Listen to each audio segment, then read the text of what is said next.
Imagine waking up tomorrow and discovering that a simple cut on your finger could kill you, that a sore throat could evolve into fulminant sepsis, that giving birth has become a Russian roulette between life and death.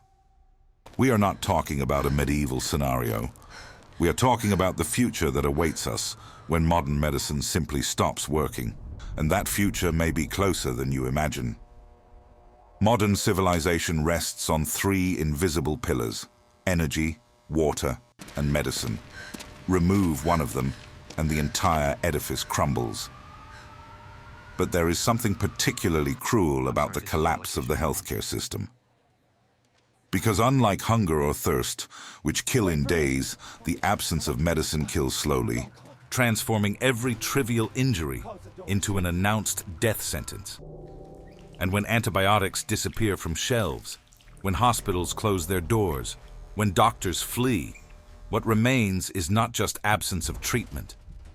It is the return of an ancestral terror we believed we had overcome forever. The collapse would not arrive with sirens or warnings on television. It would arrive silently, like an infection spreading through the social body. First, pharmacies would begin rationing the most essential medications. Last-generation antibiotics, reserved only for extreme cases, would become impossible to find. Then, the broad-spectrum ones. Next, even simple amoxicillin would disappear from drawers. And by the time people finally realized the gravity of the situation, it would be too late to stockpile, too late to prepare. Hospitals would enter operational collapse even before closing their doors. Without basic supplies, without sterilized gauze, without disposable gloves, each procedure would become a calculated risk. Doctors would find themselves forced to make decisions no oath could prepare them for. Who receives the last vial of insulin? Who deserves the last blood bag? And when there was nothing left to distribute, when corridors filled with patients dying without hope, the healthcare professionals themselves would make the most rational and cruel decision: abandon their posts before becoming another victim. What would happen in the first weeks would be a kind of accelerated natural selection. Diabetics without insulin would fall into comas. Hypertensives would suffer devastating strokes. People dependent on psychiatric medication would plunge into psychotic crises. And those who believed themselves healthy would discover, in the most brutal way possible, that modern health was always an illusion sustained by constant drugs and interventions. An infected tooth could kill in a week. Appendicitis would become fatal. A compound fracture, without antibiotics to contain infection, would result in gangrene and amputation or death. City streets would transform into zones of uncontrolled contagion. Diseases we considered eradicated would return with devastating force. Tuberculosis, which never really disappeared, would spread through overcrowded shelters. Cholera would return where sanitation began to fail.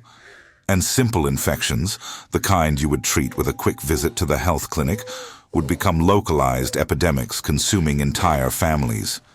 The fear of disease would become more paralyzing than the disease itself, transforming neighbors into threats, transforming the act of caring for a loved one into a suicidal pact.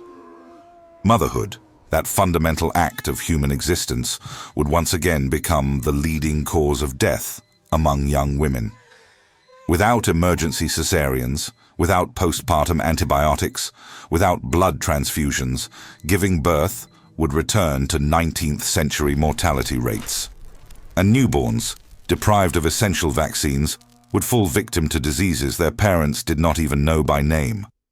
Life expectancy, which took centuries to reach 70, 80 years, would plummet to the 40s in just one generation. Medical knowledge would not disappear, but would become useless without the tools to apply it. Surgeons would still know how to operate, but without adequate anesthesia, without sterile environment, without post-operative antibiotics, each surgery would become a mortal gamble. Medicine would regress to times when amputation was safer than trying to save an infected limb. Doctors would return to being what they were for millennia: powerless witnesses to suffering, capable only of offering comfort while death did its work. And then would come adaptation. Survivors would develop new brutal survival strategies. Communities would isolate themselves, refusing contact with strangers to avoid contagion. Quarantines would be imposed with violence. Anyone showing symptoms would be expelled or worse. Compassion, that trait that defines us as human, would become a dangerous luxury few could afford to maintain. Because caring for a sick person, in the absence of medicine, meant only ensuring the disease would spread. And natural selection would favor those capable of abandoning the weak. The silence of abandoned hospitals would perhaps be the most disturbing symbol of this new reality. Buildings that once represented hope and healing would become empty mausoleums, their corridors echoing only with wind. Hospital beds rusting, medical equipment transforming into useless relics of a lost era. And on the walls, still visible, posters encouraging vaccination, hand hygiene, prevention. Cruel reminders of a time when we believed we had conquered nature. The elderly would disappear first, without blood pressure medication, without diabetes treatment, without palliative care. Old age would once again become a rare privilege. And the young, even those who survived diseases, would carry permanent scars, bones that never healed properly, infections that left deformities, chronic diseases that were never treated. Humanity would not just lose years of life, it would lose quality of life, returning to a state of constant physical suffering our ancestors considered normal. But perhaps the most terrifying aspect of this collapse is the speed with which it could happen. We would not need nuclear war or an asteroid. A combination of factors already underway would suffice. Superbugs, resistant to all known antibiotics, pharmaceutical supply chains interrupted by conflicts or economic collapse, a pandemic that overwhelmed all systems simultaneously. The ingredients for this collapse already exist.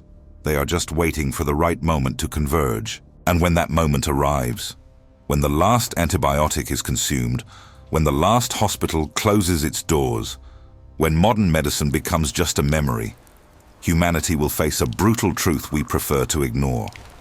We never conquered nature. We only negotiated a temporary truce. And when that truce ends, nature will collect its debt with compound interest of suffering and death. The collapse of the healthcare system would not be the end of humanity, but it would be the end of the illusion that we are different, that we are special, that we escaped the cruel laws governing all life on Earth. And in this return to raw reality, we would discover that civilization was always just a thin bandage over a wound that never healed. And when that bandage is torn off, the hemorrhage will be unstoppable.